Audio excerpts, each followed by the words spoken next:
He unlaced the helmet thongs, wound them about the foeman's neck, and drew them tightly under his chin, till Cygnus's throat could take no breath of life.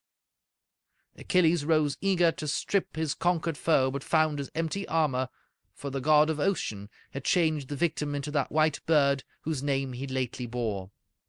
There was a truce for many days after this opening fight, while both sides, resting, laid aside their arms.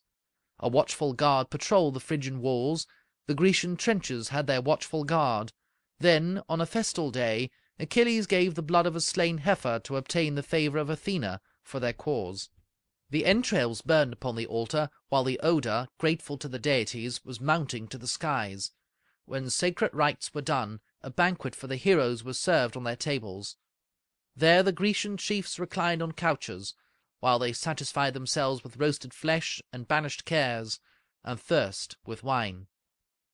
Nor harp, nor singing voice, nor long pipe made of boxwood, pierced with holes, delighted them. They talked of their own deeds and valour, all that thrilling night, and even the strength of enemies whom they had met and overcome. What else could they admit or think of, while the great Achilles spoke or listened to them? But especially the recent victory over Cygnus held them ardent.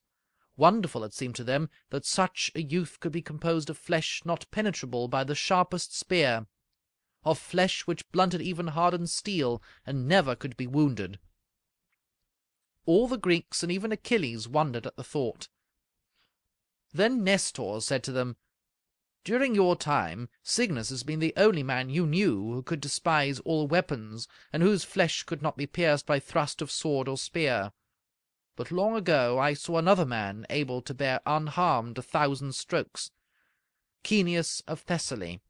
Caeneus, who lived upon Mount Othrys. He was famed in war, yet, strange to say, by birth he was a woman." Then all expressed the greatest wonderment, and begged to hear the story of his life.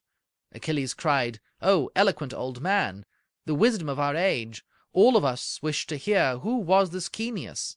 Why was he changed to the other sex? In what campaigns, and in what wars was he so known to you? Who conquered him, if any ever did?"